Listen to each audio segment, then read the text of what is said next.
Bonjour chers internautes de Sen Média, bienvenue dans ce bloc d'information. Que nous démarrons avec la campagne électorale de Ousmane Sonko à Keur Massar. Une marée humaine à Keur Massar a accueilli Ousmane Sonko, tête de liste de Pastef pour les législatives anticipées du 17 novembre 2024. En caravane à Keur Massar, le leader de Pastef a profité de cette occasion pour s'adresser à ses militants, plus particulièrement aux jeunes marchands ambulants. Concernant les marchands ambulants, j'appelle à l'indulgence des autorités locales. Il faut soutenir ces jeunes qui cherchent à gagner dignement leur vie en vendant dans les rues. Il ne faut pas les chasser, mais plutôt chercher à les encadrer en attendant de trouver une solution à leur situation, a déclaré Ousmane Sonko, tête de liste de la coalition PASTEF. Comme solution, Sonko a envisagé, il a annoncé de raser une partie de la foire pour y ériger un centre commercial pour les marchands ambulants. Et nous poursuivons ces informations. Gouvernance de la santé sous le régime sortant, le ministre sort les chiffres du mal.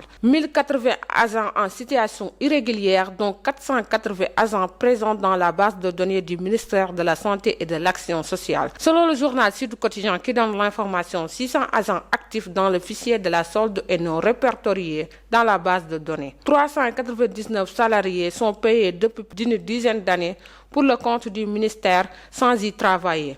Une provision budgétaire faite sur la base de 8 mois au lieu de 12 mois. La Covid, la grosse arnaque. Dépenses non justifiées au PNPL. Nous terminerons avec cette information. Mamadou Mamour Diallo, ancien directeur des domaines au cœur d'une affaire de fraude foncière et de détournement de fonds publics d'une ampleur inédite. D'après l'Observateur qui donne l'information, selon une enquête de la sûreté urbaine de Dakar, Mamour Diallo est accusé d'avoir orchestré avec la complicité de figures influentes de l'administration sénégalaise un détournement de plusieurs centaines de millions de francs à partir de fausses transactions immobilières. Les faits qui lui sont reprochés datent de 2014 lorsque des familles héritières de terres à Ngor auraient été approchées pour céder 3 titres fonciers. Malgré leurs précautions, elles se retrouvent piégées dans une opération d'expropriation prétendue pour cause d'utilité publique. En réalité, cette opération dissimulait une fraude orchestrée. Mamour Diallo, aux côtés du gouverneur de Dakar, du receveur des domaines